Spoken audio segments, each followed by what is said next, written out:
There are two different price action trading concepts that, when combined, create one of my personal favorite entry models. And these concepts actually build up the backbone of the majority of my trading strategy. They are liquidity and market structure. In this class, I want to give you a deep understanding of both and share with you an entry model and a trading system that you can start to apply to make some good trades and make some profits. So with that said and done, let's get into the learning. Market structure theory suggests that markets move in three phases. We have uptrends, we have downtrends, and we have consolidation. Now, an uptrend is simply a phase where a market is continually moving to the upside. And through an uptrend, we only want to buy a market. A downtrend is the opposite, where a market is continually moving to the downside. And through these markets, we only want to sell. Now, a consolidation is generally where we just move sideways. There's no real trading opportunities most of the time inside of consolidation ranges. So we pretty much want to eliminate this and just focus on uptrends and downtrends. To determine whether a market is in an uptrend or a downtrend,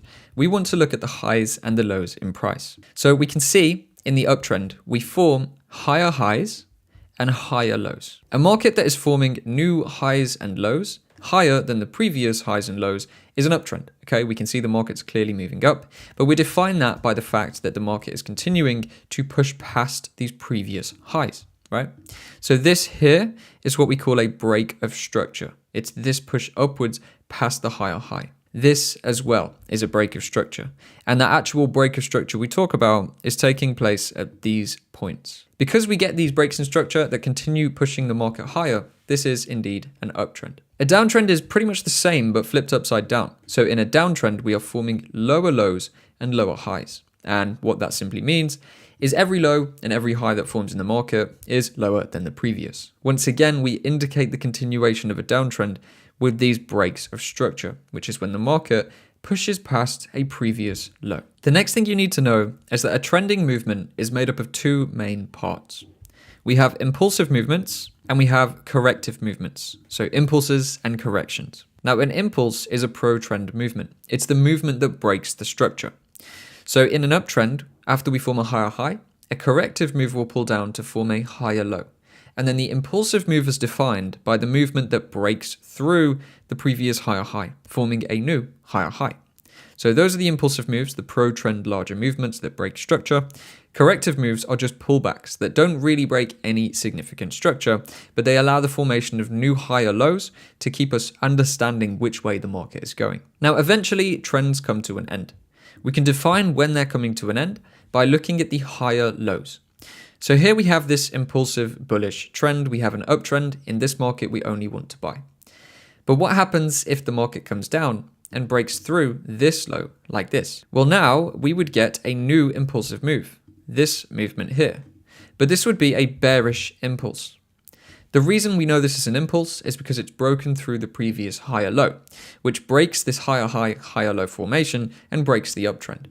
So from this point onwards, we would instead now be expecting the market to make a lower high and then a new lower low and then new lower highs and lower lows to continue this market in a downtrending fashion, where we basically shift from this bullish trend into a bearish one. So here is a view of that full piece of trending structure. We have bullish impulses and corrections where the market is continually breaking through new higher highs and making new structural higher highs and lows. Then we have that break, which is a bearish impulse that pushes past a higher low, forming a lower low. Then we get a pullback corrective move, forming a lower high. Then we break more structure into new lower lows and lower highs and so on. So that is how a trend works. And it pretty much runs like this all of the time. The majority of the time in the market's going to be trending one way or the other, except for, of course, those consolidation moves that we said we don't want to trade. Now let's talk about liquidity. Liquidity refers to orders or money. Now, markets move due to orders and money and transactions taking place and passing hands in the market. Now, to understand liquidity, we just want to think about where people are generally buying and selling from. So if we know in this trending movement here, we have a low, a swing low, and we have a swing high, and these have formed in the market already. We know there's going to be some level of buyers down here. We know there's going to be some level of sellers at the high. Okay, people trade different strategies. Generally, once the markets make highs and lows, whether it's based on supply and demand, support and resistance, or any other concept, people will be buying above lows, selling above highs. Now, these traders generally follow simple advice. The majority of them do. Any trader who buys at a swing low or just after a swing low is formed will generally have stop losses underneath the low. Anyone who sells will generally have stop losses just above the high. It's rare that you buy somewhere in a trend and then just put your stop loss in that trending movement as well. Generally, you want to clear highs and lows. It's common education. Yes, it works, but it also creates a lot of liquidity. So these areas that we've just marked become liquidity. Okay, there's liquidity here, there's liquidity here. Now, why is that? Well, that is because there's a significant number of orders at either of these levels, and markets react to orders. The reason markets move is because of injections of buying orders and selling orders. Now, if we know that multiple buys have been taking place here, potentially thousands by different traders, well, now we know there's a collection of thousands of different orders waiting here in the form of stop losses. As well as this, we have breakout traders who would have sell stop orders here, thinking if the market comes and breaks through this low, I want to be triggered into a sell to take the market lower. So we have stop losses and we have sell stop orders under here in the thousands, which creates liquidity. We have the same up here at the top, but we have stop losses for sellers, and then we have buy stops as well. So there's a whole lot of orders, transactions awaiting at the highs and the lows. Now, because we know that markets react to orders, where is the market most likely to react now? Somewhere randomly in the middle of this area? Well, probably not. It's more likely to see significant reactions once highs or lows have been taken, because that is where the orders are going to be that could potentially drive the new movements in the market. So we may hit the swing high and then see a significant sell lower, hit the swing low, see a significant move higher. That is the kind of premise of liquidity, forming above swing highs and swing lows. It's simply the market reacting to areas where the majority of the orders are situated, okay? Now, as we discussed, there are ways to understand where this is likely to take place. So looking over here now, we have a market that's formed a bearish impulse. Then we have two highs, which are level with one another. And we have two, almost three lows, which are level with one another. Now, from a support and resistance approach, which the majority of traders or beginners are actually looking at, we have a support and a resistance, okay? What are traders looking to do at support and resistance? Well, generally what we've just discussed, right? Traders want to buy above support. So there will be buy orders placed here, hoping the market moves higher. And traders want to sell below resistance. So we know from this, there are going to be stop losses down here. There are going to be stop losses up here. And we also get those sell stops and buy stops, as we discussed, okay? So up here, we have stop losses from buyers, but we also have buy stops from breakout traders who are looking for a new high to form. Down here, we have the stop losses and the sell stops from traders looking for the opposite. We have these stop losses for buyers, but we also have sell stops for breakout traders who are expecting to see a kind of break retest scenario in the market. And remember, these are very, very common concepts to trade. Sometimes you get stuck in the bubble of kind of price action concepts on YouTube, but you'd be underestimating how many people around the world are trading with support and resistance and these basic similar concepts. Where is the liquidity then? Is it sitting in the middle of this slow moving range? No, it's at the highs and the lows. It's above here, it's below here. This is where the liquidity is. This is where those major reactions are likely to take place. So what we would be looking for as traders is for the low to go and then to look for some opportunity to trade higher, or for the market to trade above this high. And then this is where we would look for opportunities to trade lower. So when we understand the liquidity here, what we actually do is get two beneficial things. We get potential targets at these highs and lows, because if we know that the market is likely to attack these highs and lows, well, then we can find opportunity to trade towards those levels. For example, if the market swept this low, well, now if we saw a reaction, a reversal in the price, we could look for a long opportunity back up towards this high, because we know it's likely the market's going to come and attack this liquidity as well. And if the structure then agrees with us, the structure being what we've just discussed, and don't worry, we'll elaborate on this more, then we have good means for getting into a position and tackling the other points of liquidity. Now, as you can imagine, the other thing it's good for is entries, as I've just highlighted. If the market was to come all the way up here, and we know there's more liquidity down here, we can use this area, now that it's been swept, to find an opportunity to sell down.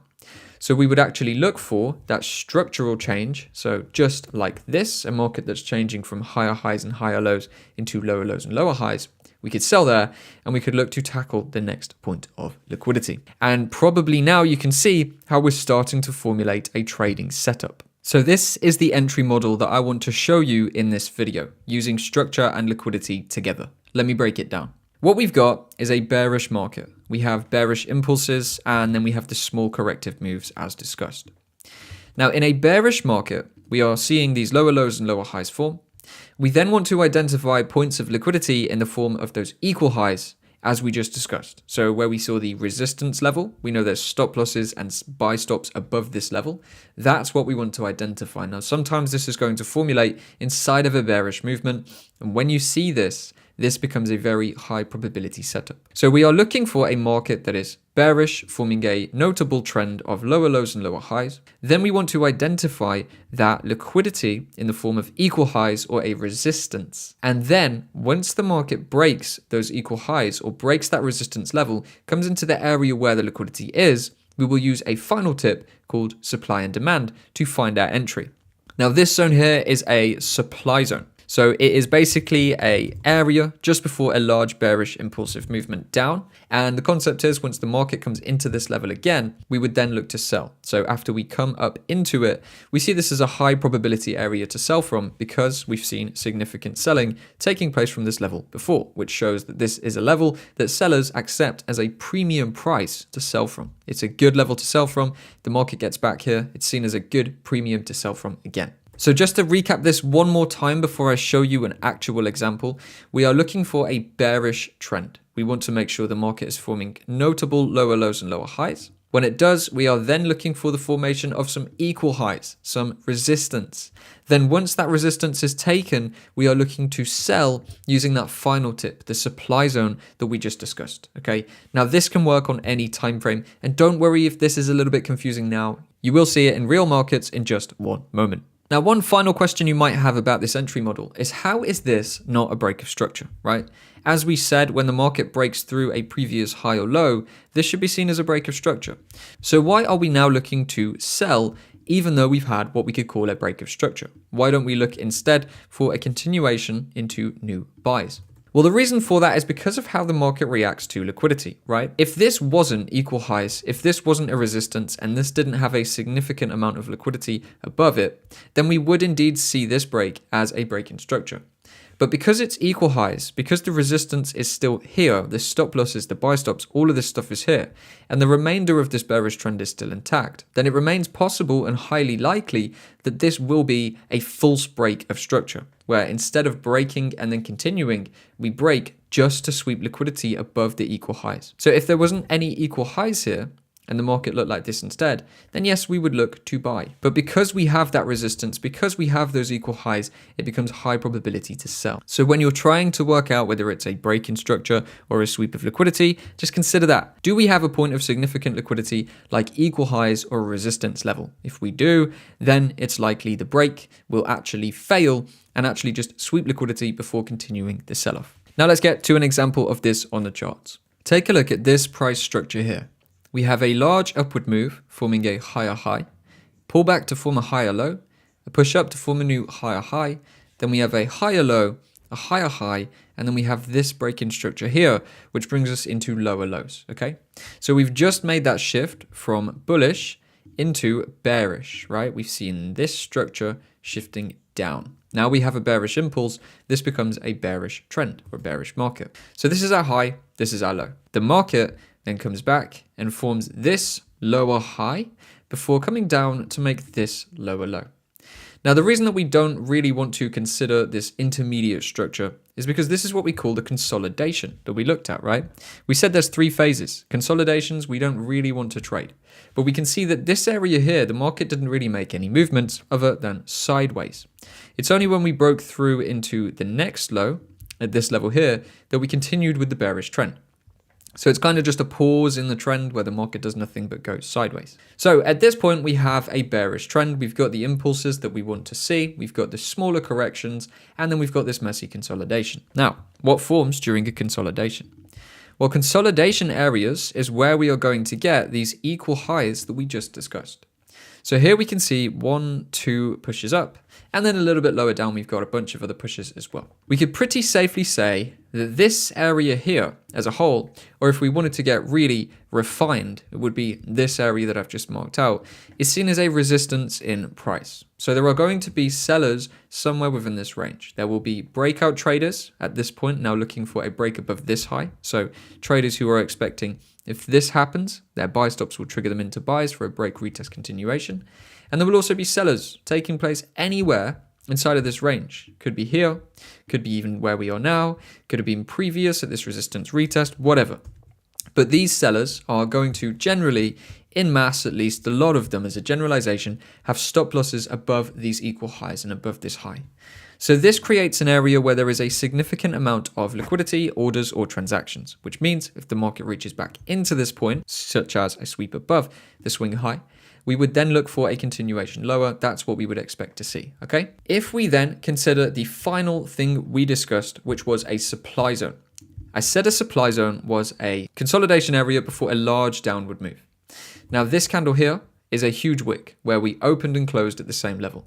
So this is what we consider as our consolidation area. We are looking for what I call the last candle before the impulse. This is the last candle before the bearish impulse that broke structure. So this here, that large candle, that large bearish candle, is our supply zone, okay? So now we've got a few things. Let me annotate. We've got our low, which indicates a new bearish trend. We've got our supply zone, which indicates a solid level to sell from once the market reacts to it once again, because it was seen as a premium to sell from before. And we've got our equal high liquidity just above the consolidation, which is going to be pretty much this level here, right? We can draw this out. It is relative equal highs at this time, so we're missing it by about 1 pip, but we can clearly see this is a resistance level. They don't have to be to the pip direct equal highs don't, but they have to be very, very close to the point that, you know, when we take a look at this, you can see how refined and how close together these levels truly are. So with what we can see here on the chart, let me map out the entry model once again that we just discussed. So we have our bearish trend. We have the formation of equal highs within that bearish trend. We then sweep above the equal highs and then sell back below. So the equal highs just here, the supply zone just here, and this has to be taking place in a bearish trend, right? So we see bearish impulses, equal highs, sell from supply once equal highs have been swept. Bearish impulse, equal highs, sell from supply once equal highs have been swept. So how do we approach this then for an actual trade position? Well, what we're now looking for as traders, if you haven't already guessed it, is for the market to sweep equal highs, trade into supply, and then we will be looking to sell the market down from there. So at this point, we can go ahead and place an order. So our sell limit would be at this level here. The best way to get into these trades is going to be a sell limit, because a sell limit just triggers you in. Once the market reaches that level, you'll get triggered into a sell. And then if the market reverses, as we expect it to, you will then profit. For the stop loss, I like to keep it above the high, right? We could put it above the supply zone. That would be fine. Simply because we're so close to the high here, I'd actually put it just above the high, just in case the market decides to wick or anything. That is going to make your trade a little bit safer if you just always clear the highs. You don't need to kind of push your luck for the biggest possible risk reward. That's going to be fine. Now, targets wise, what we can do, because we are now in a bearish trend, is just look for open areas below. For targets, I like to use, once again, either points of liquidity, so swing lows, or just areas of demand, which would be basically the opposite of a supply zone, a consolidation before a large upward move. So if we go take a look at the bottom of this movement, we have here our area of consolidation before this large upward move. We could use this as a target, okay? That is our demand zone. Trade would look like this, and that would be the entry model pretty much prepped out. So this would be a solid trade. We now have this price range and this demand that we can trade through. So what we would do at this point is simply place a sell limit order and then allow the market to run through. What we're looking for is for the market to trade into the area of supply, as we've just seen happen, and then sell off from there towards wherever our target may be in this new bearish trend. Now, you would have been safe with your stop above the zone.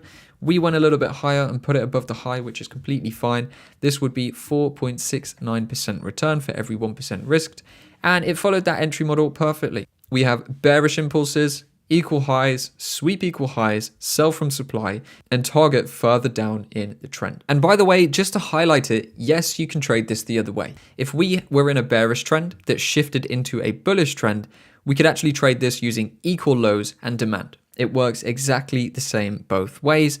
Doesn't matter if you're buying or selling, you just need to be following the correct trend. So if we begin a new uptrend, you can use equal lows and demand zones to buy instead of sell using the exact same entry model. So that is a simplistic entry model that you can use to start putting liquidity and market structure together into action in the markets to make profits from your trading.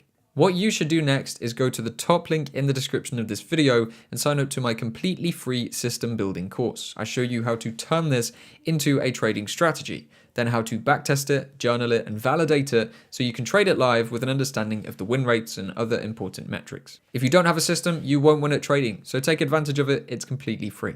And with that said and done, I'll see you in the next video.